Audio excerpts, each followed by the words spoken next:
So one of the things that I had just finished talking about was how the United States president gives us a really cool idea of those different types of power, traditional power or traditional authority, rational legal authority or bureaucratic authority, and then also charismatic authority.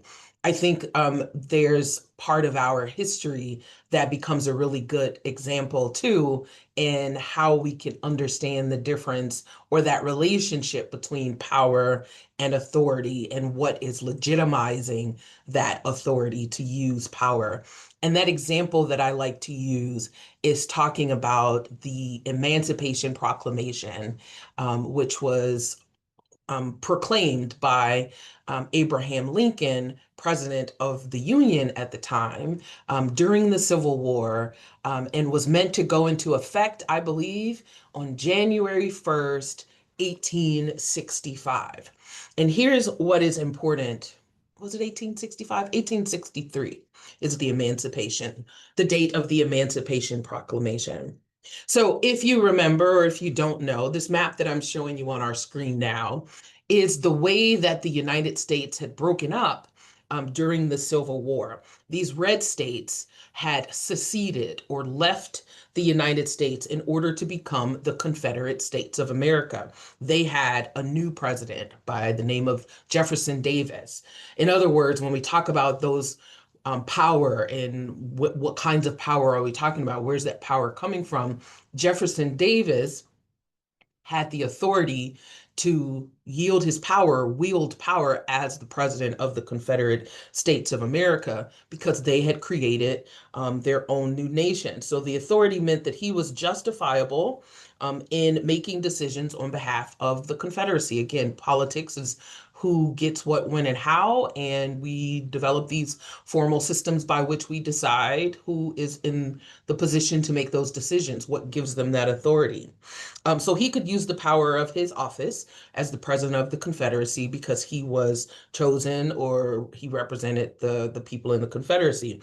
Abraham Lincoln, who had authority to use the office of the president for the United States, was legitimized in that by the United States Constitution. He had the authority to use his power, and we recognize that power, we recognize the authority there because it was legitimized by the US Constitution.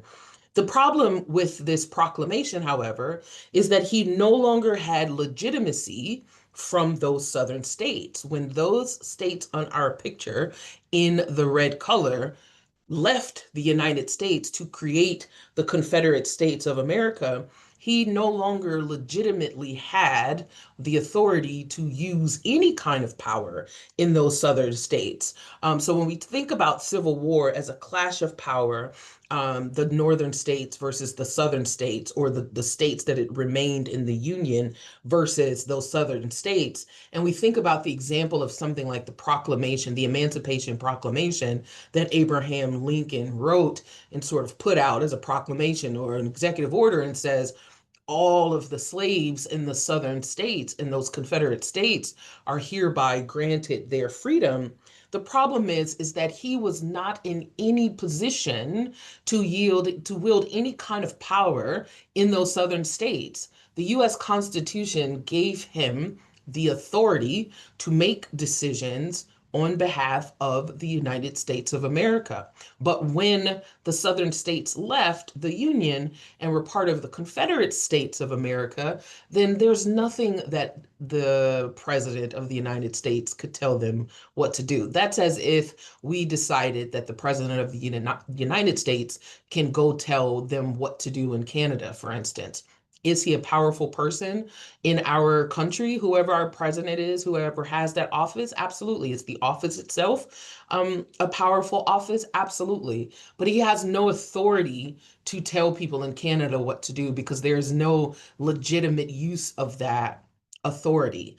And the reason I came back to this video to give you that example is to remind us again of the Pledge of Allegiance.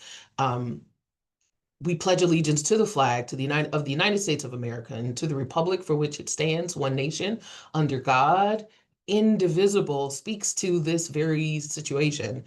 We believe that we shall not be devised or divided again through something like civil war.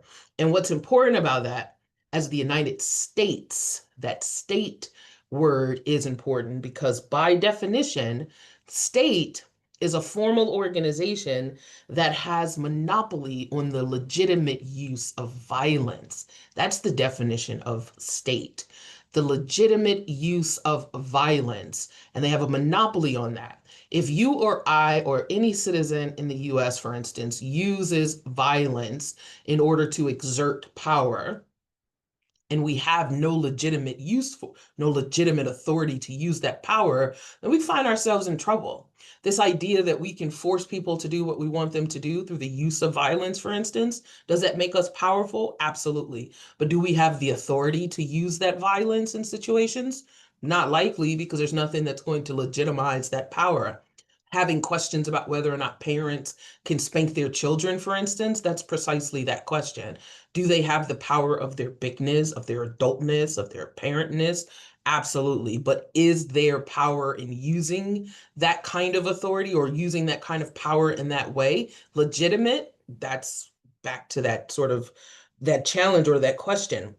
The government has the kind of power that can use fear and the threat of punishment to make people do what they want to do. We've always talked about sort of social control and social order in the criminal justice system, if you will. When we formalize a state, and then that state has to formalize its social control mechanisms, then we can also formalize those legal consequences if you don't do what I told you to do. I have the power to tell you that you have to follow these rules in this way. And if you don't, then you may be punished for it. And that punishment can be a fine, it can be prison, and sometimes in some states, it can be death. So, who has the legitimate power, the legitimate authority to utilize that kind of power? That's what a state is.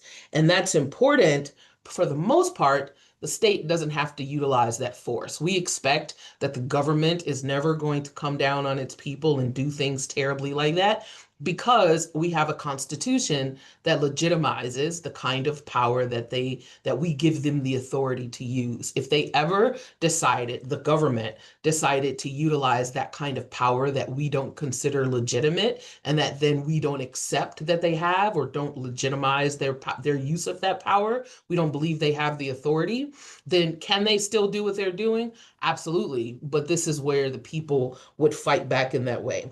Our constitutions of our country legitimize who has the authority to use the power that they use and why. And the state as a word is important because if you look at this map again, it's not the current map, but you know it if you are here in the United States.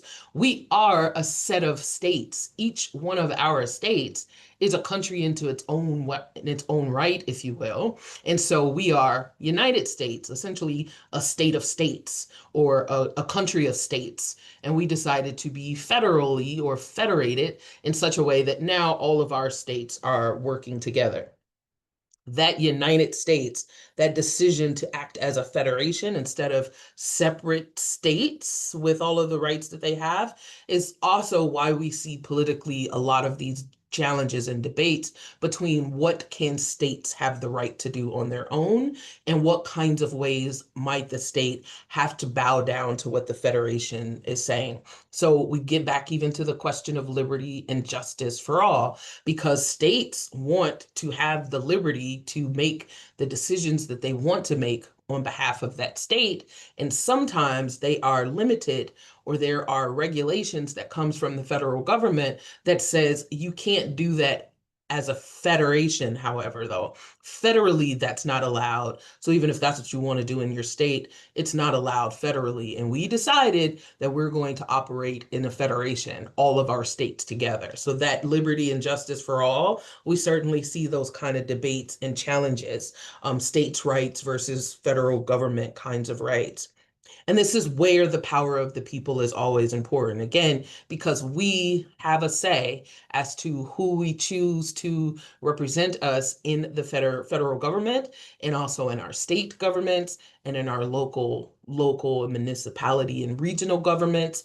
This is where the people's power is. So I wanted to put that back on the end of this video where we're talking about the link between power and authority being legitimized by something formal and what that means for different types of authority, because we can understand how our formal government is created.